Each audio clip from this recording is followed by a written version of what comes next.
He tratado de contar los beneficios del Señor y sus dones para mí enumerar. Más que las estrellas son y tienen a mi derredor, en millares que no han de cesar.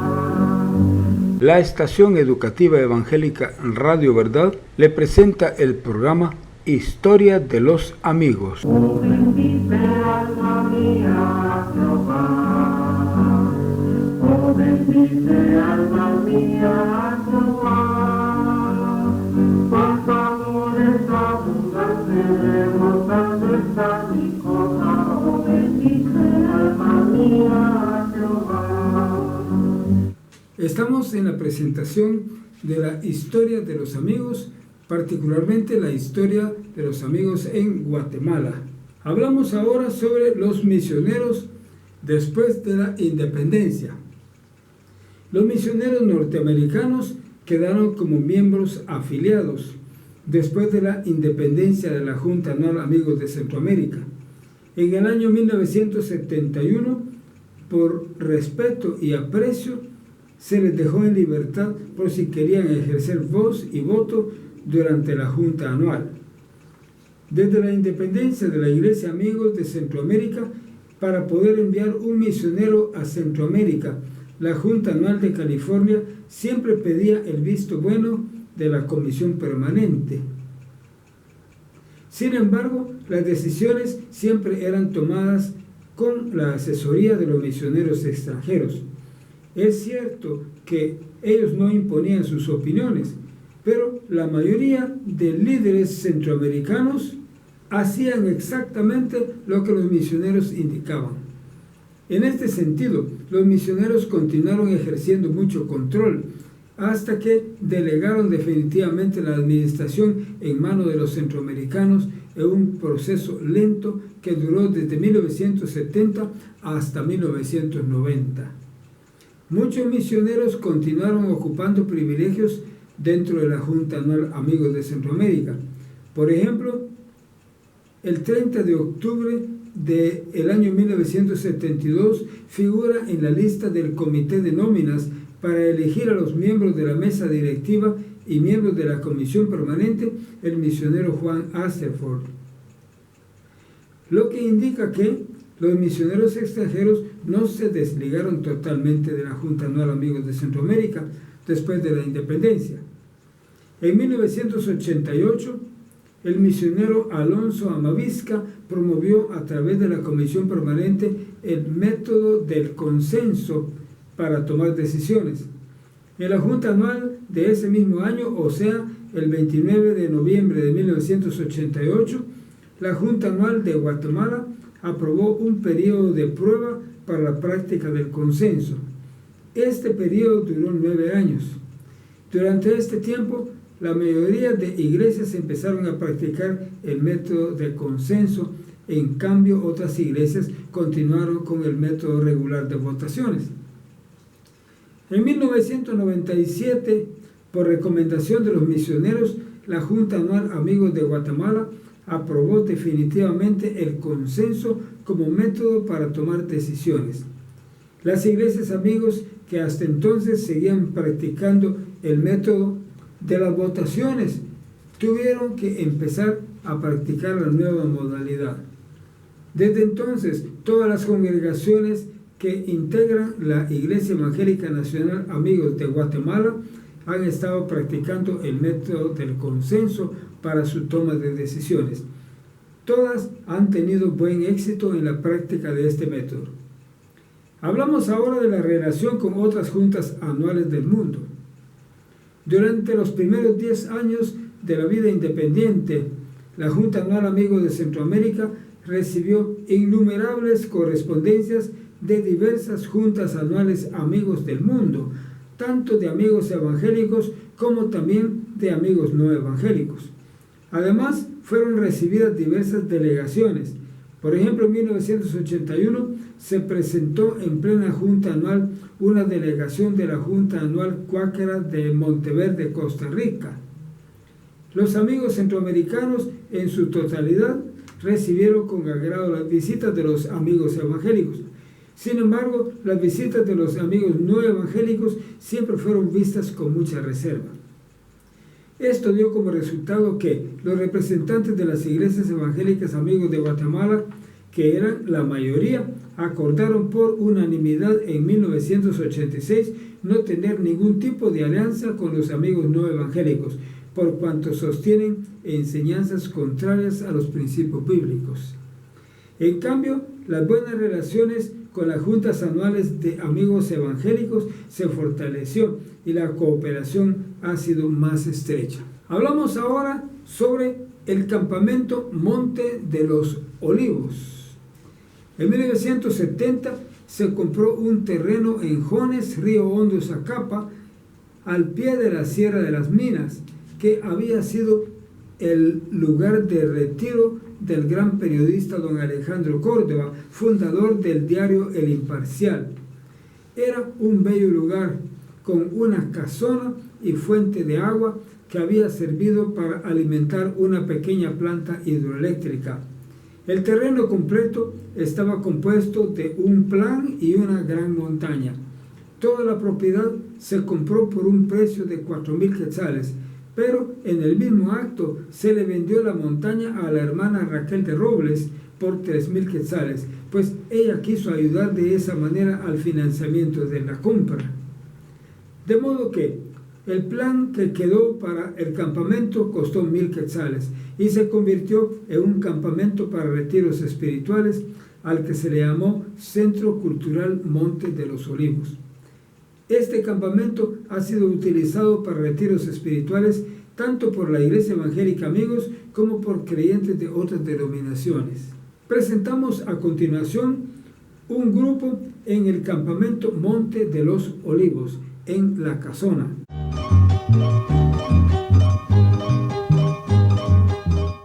Llegamos a la celebración de las bodas de diamante, 75 años.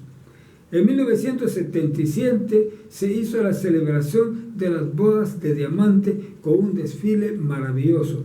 El sol estaba resplandeciente y el cielo completamente azul, pero una nube apareció haciendo sombra sobre los hermanos que iban en el desfile hasta que llegaron al Coliseo Municipal de Chiquimula.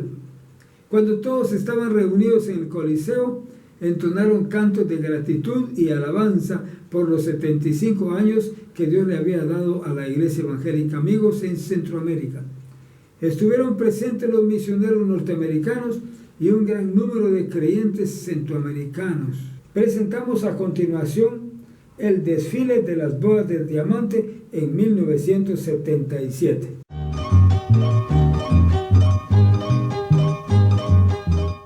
Hablamos ahora de las estaciones de radio. Etapa precursora. Desde el año 1950, los jóvenes embajadores amigos del campo habían aprobado un proyecto de fundar una estación de radio evangélica de los amigos, pero el proyecto enfrentó con gran oposición por parte de la iglesia local de Chiquimula, por lo cual los jóvenes se desanimaron y el proyecto desapareció. Pero la idea se mantuvo en el corazón de este autor, quien aún era casi un niño. En noviembre del año 1964, la Junta Anual acordó comenzar un programa radial semanal que se denominó Los Amigos en su Hogar, para lo cual se nombró como productor a Livio Guido Lobos y se construyó un estudio de grabaciones en Belén. En junio de 1965, después de volver de estudiar en los Estados Unidos, este locutor fue nombrado como director de dicho programa y él remodeló el estudio, pero su aspiración era siempre la de retomar la idea de una estación de radio. Le propuso a la iglesia local la idea de comenzar un programa radial diario, pero no encontró apoyo. Sin embargo, el 1 de abril de 1966 se juntó con Mario Rolando López España y fundaron el programa radial Volviendo a Jesús, el cual comenzó de inmediato a llevar grandes resultados en el crecimiento de las iglesias, las cuales aumentaron en un 67% en solo 5 años. Al ver los enormes resultados de la obra radial en el campo Amigos, en el año 1967, este locutor retomó la idea de montar una estación de radio cristiana. Para el tiempo de la Declaración de Independencia de la Junta Anual Amigos de Centroamérica, uno de los de la comisión que llegó de California, Philip Martin, le ofreció regalar un transmisor de 1000 watts, ante lo cual él decidió solicitar el apoyo moral de la Junta Anual recién independizada, el cual le fue otorgada por aclamación, aunque el nuevo superintendente electo le expresó su total oposición. Unos meses más tarde, el mismo superintendente influyó ante la comisión permanente para que le fuera quitada la idea, de modo que decidieron ellos comenzar otro proyecto similar, con lo que se desarrolló la idea de fundar Radio Cultural Amigos. Hablamos ahora de Radio Cultural Amigos. Después de tomar la idea de este locutor en la Junta Anual de noviembre de 1972, se acordó oficialmente empezar a promover la adquisición de la emisora con fines evangelísticos. El proyecto fue promovido en todas las iglesias que integraban la Junta Anual Amigos de Centroamérica. Sin embargo, no fue sino hasta el año 1974 cuando la Junta Anual nombró un comité para que promoviera el proyecto. Por el departamento de la capital de Guatemala fue nombrado Carlos Marroquín y Mario Aval. Por Chiquimula, Ignacio Landaverde y Mario Rolando López, España. Por Izabal, Miguel Rivera y Julio César Chacón. Por Zacapa, Hugo Cardona e Isaías Estrada. El grupo base de este comité lo integraba Hugo Cardona, Gonzalo Sosa y Mario Rolando López, España, como presidente. Debido a la poca actividad de aquel comité, se integró otro el 2 de diciembre de 1980, quedando de la siguiente manera: Carlos Marroquín, César Augusto Morales Monroy, Hugo Cardona, José Sandoval y como jefe Isaías Estrada. Los encargados para hacer los trámites ante el gobierno fueron Isaías Estrada Vargas y César Augusto Morales Monroy. Fue así como el gobierno emitió el acuerdo gubernativo número 03567 del 29 de noviembre de 1982, donde se autoriza la frecuencia para Radio Cultural Amigos, con las siglas de identificación de TGAS. El encargado de la adquisición del equipo de transmisión fue José Sandoval. La Radio Cultural Amigos salió al aire por primera vez en vía de prueba el día 27 de noviembre de 1983 en frecuencia modulada. La inauguración se llevó a cabo el día 4 de diciembre de 1983 a las 11 de la mañana. El proyecto duró 11 años desde su acuerdo oficial en noviembre de 1972. A un principio había muchos problemas técnicos que provocaban gran irregularidad y pasaron varios años para que se lograra auditorio radial. Posteriormente, la Radio Cultural Amigos llegó a funcionar con regularidad, con una programación variada y con algunos mensajes evangelísticos alcanzando el oriente de Guatemala. Diversas denominaciones transmiten sus programas ahí, pero su comité procura que la programación no transmita ideas contrarias a los principios bíblicos. Actualmente Radio Cultural Amigos se ha extendido con 2 repetidoras en Petén. Presentamos ahora el edificio de Radio Cultural Amigos.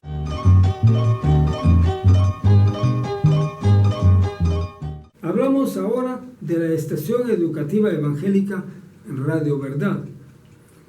En los últimos años, Radio Cultural Amigos estaba cambiando sus objetivos originales y fue introduciendo música mundana, moderna y de tendencia carismática, por cuya razón el antiguo proyecto de este locutor volvió a tomar fuerza y en noviembre de 1988 fundó el Circuito Audiofónico Educativo Radio Verdad, el cual funcionaba con altoparlantes en una torre alta.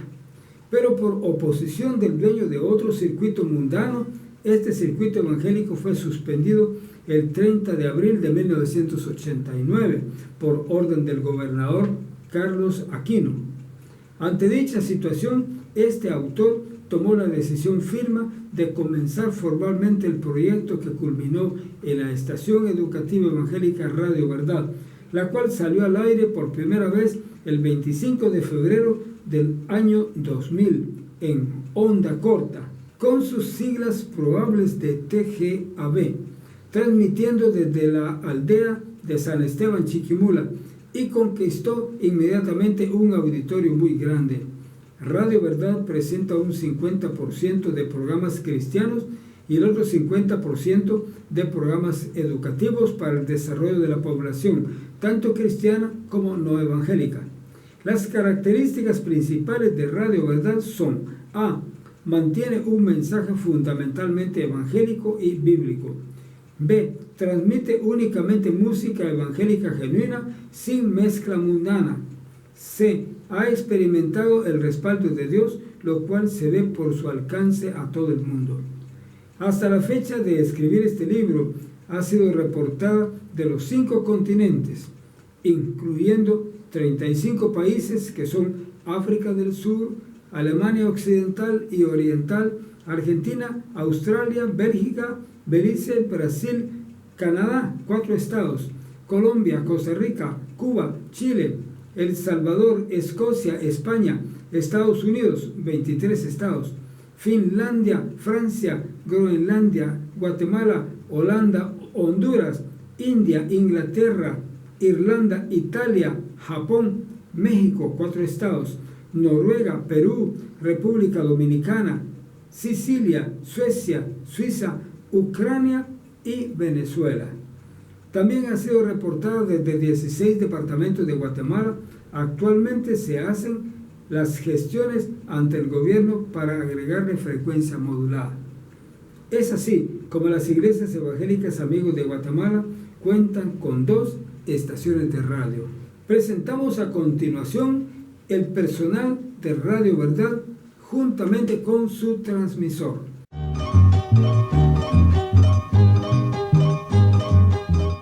Hablamos ahora de los últimos proyectos de la Junta Anual. La preocupación por extender el reino de Dios en Centroamérica y en el mundo siguió siendo la preocupación de la Junta Anual Amigos de Centroamérica. Para el año 1983 ya tenían campos blancos en Quetzaltenango, Jalapa, Petén y Costa Rica. Los trabajos de evangelismo en Quetzaltenango, Guatemala y el país de Costa Rica no prosperaron. En cambio, en el departamento del Petén fueron establecidas 9 iglesias y varias congregaciones. En ese año, 1983, la Junta Anual Amigos de Honduras fue organizada por la Junta Anual de Centroamérica.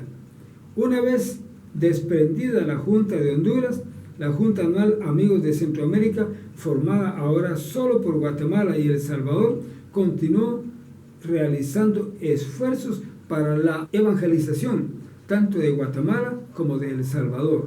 Fue así como el 29 de noviembre de 1983 lanzaron un plan evangelístico al que se le llamó Amanecer 84.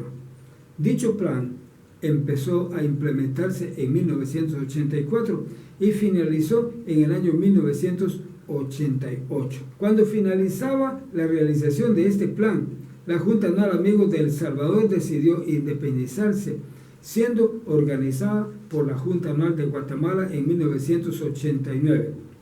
A partir de ahí, el nombre Junta Anual Amigos de Centroamérica desapareció.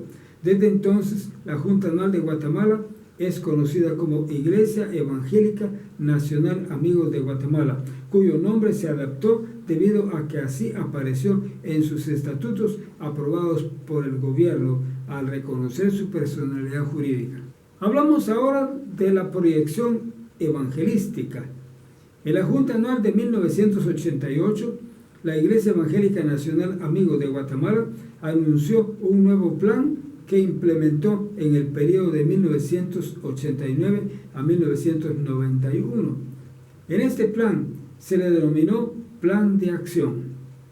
El plan de acción contenía un alcance muy amplio y exigía mucha oración y preparación bíblica para poder evangelizar al país de Guatemala.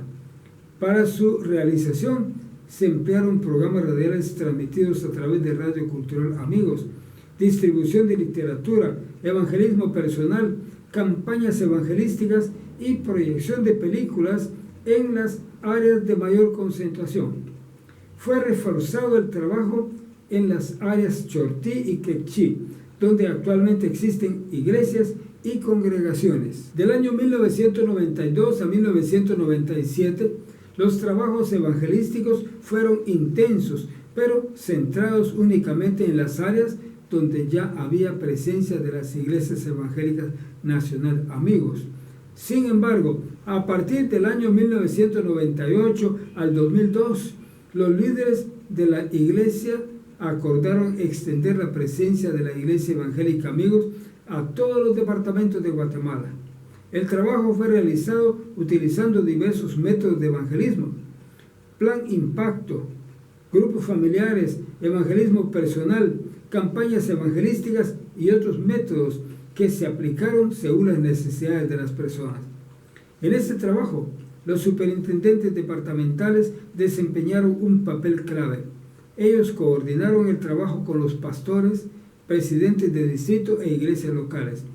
Simultáneamente al trabajo evangelístico, también se implementó un plan de discipulado, proveyéndoles a las iglesias suficiente material.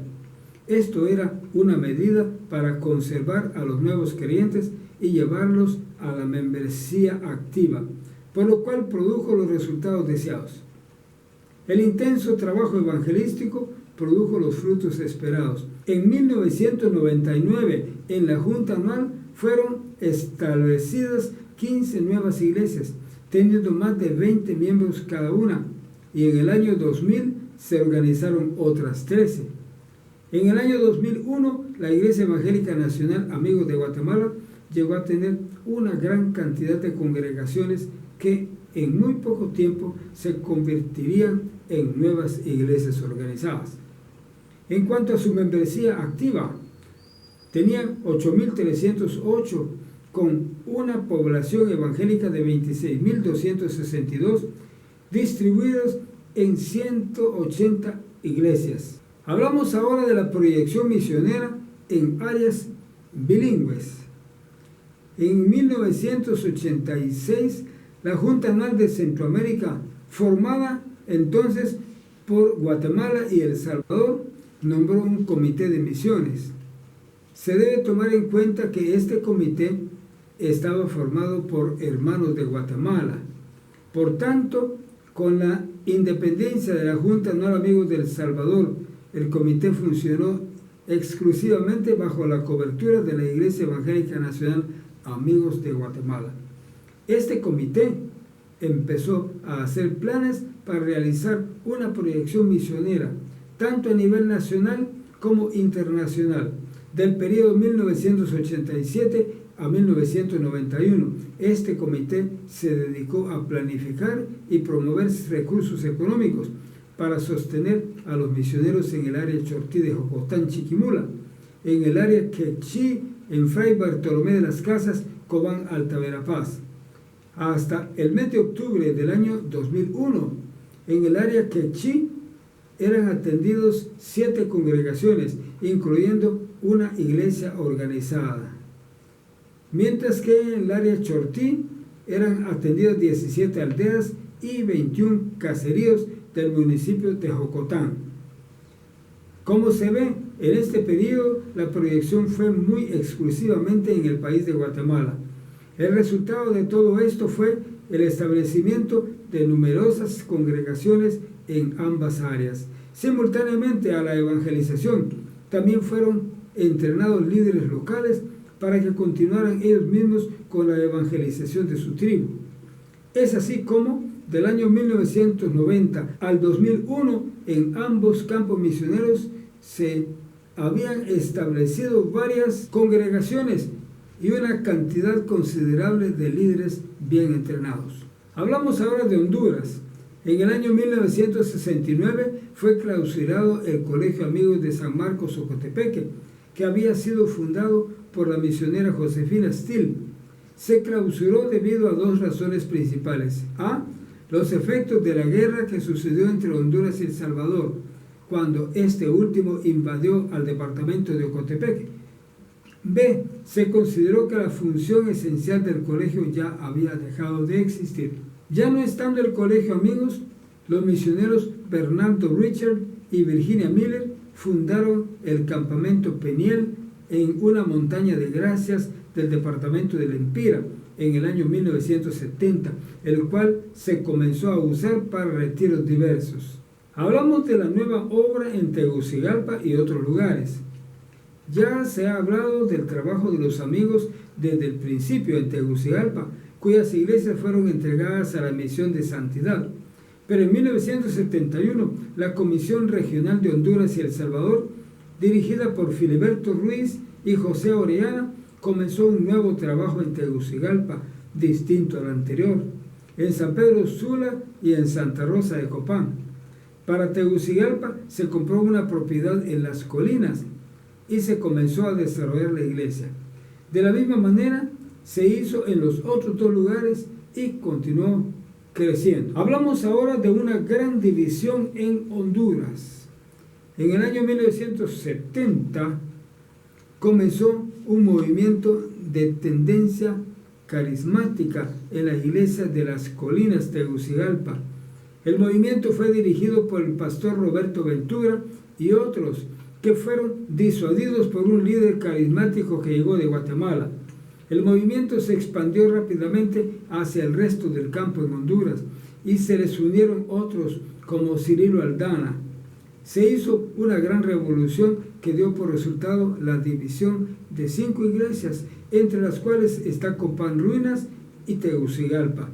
En Tegucigalpa se perdieron las propiedades que se habían adquirido en las colinas, las cuales quedaron en poder de los que se rebelaron, con el fin de mantener en su poder las propiedades de los templos y otras. Los que se separaron adoptaron el nombre legal Amigos Reformados, pero en esencia se volvieron iglesias no amigos y adoptaron los ritos de las demás iglesias. En cada lugar dividido se levantaron nuevas iglesias fieles a las doctrinas de los amigos y construyeron nuevos templos. En Tegucigalpa levantaron su nuevo templo en la colonia 3 de Mayo.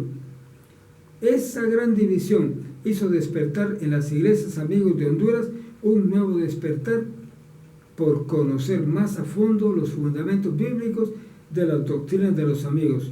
Por esa razón se organizaron muchos cursillos de entrenamiento doctrinal para líderes y otros, entre los cuales colaboró estrechamente este locutor.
La estación educativa evangélica Radio Verdad le ha presentado el programa Historia de los Amigos. Habló para usted su locutor y amigo de siempre, Edgar Amílcar Madrid. Oh, bendice alma mía Jehová. Oh, bendice alma mía Jehová. Por favores abundantes rebosando está mi copa. Oh, bendice alma mía Jehová.